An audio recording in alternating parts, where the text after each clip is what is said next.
Монгол улсад худалдааны салбар үүсч хөгжсөний 95 жилийн үзэсгэлэнгийн салбар үүссний 41 жилийн ойн хүрээнд нийслэлийн засаг даргын тамийн газар Монголын үндэсний худалдаа аж үйлдвэрийн танхим хамтран Улаанбаатар түншлэл 2016 олон улсын намрын үзэсгэлэнг зохион байгууллаа. Үзэсгэлэн зохион байгуулах хорооноос шилдэгэн шилдэг байгууллагуудаас шалгаруулж өчигдөр шагналыг гартууллаа.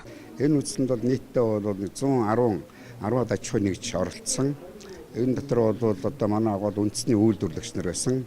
Одоо хүнс хөдөө аж ахуйн чиглэлийн бүтээгдэхүүн үйлдвэрлэгч нар, ноос ноолрын чиглэлийнхэн, арьс ширний чиглэлийнхэн, за тэгээ барилгын салбарын компаниуд, за тэгээд жижиг дунд үйлдвэр одоо тоног төхөөрөмжийн үзэсгэлэнгүүд оролцлоо л да.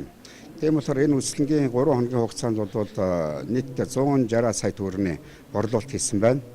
Энэ үзэсгэлэнд бол яг Оросын холбооны улс болон бүгд найрамд хятад ард улсаас бол компаниуд ирж оролцсон. Гэхдээ энэ удаа бол яг бас энэ хямралтай холбогдуулаад гаднаас оролцоо бол нэлээд бага байсан. Энэ үзэсгэлэнгийн үеэр бол бид нэр мэргэжлийн байгууллагуудтай хамтраад бол одоо бас энэ онд бол хийсэн шинэ бүтээлүүдийг шалрууллаа. Шинэ үйлчлэгээ шалрууллаа. Идэвхтэй оролцсон байгууллагуудыг шалрууллаа.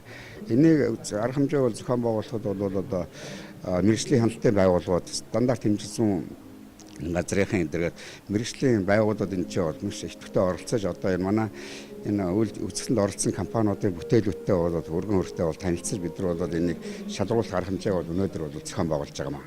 Улаанбаатар түншлэл 2016 олон улсын намрын үзэсгэлэнд нийт 100 гаруй аж ахуйн нэгж бизнес эрхлэгчид оролцсон.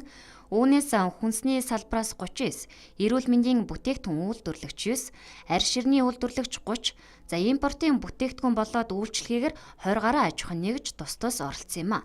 Үзэсгэлэнд оролцсон байгууллагуудаас шилдэг 17 байгууллагыг шалгаруулсан. За 3 өдрийн турш үргэлжилсэн тус үзэсгэлэнгийн үеэр нийт 160 гаруй сая төгрөгийн борлуулалт хийжээ. Дан ганц үндэсний үйлдвэрлэгчид бус бүгд найрамдах хятад ард улс болон Оросын холбооны улсаас бизнес эрхлэгчид үзэсгэлэнд ирж оролцлоо.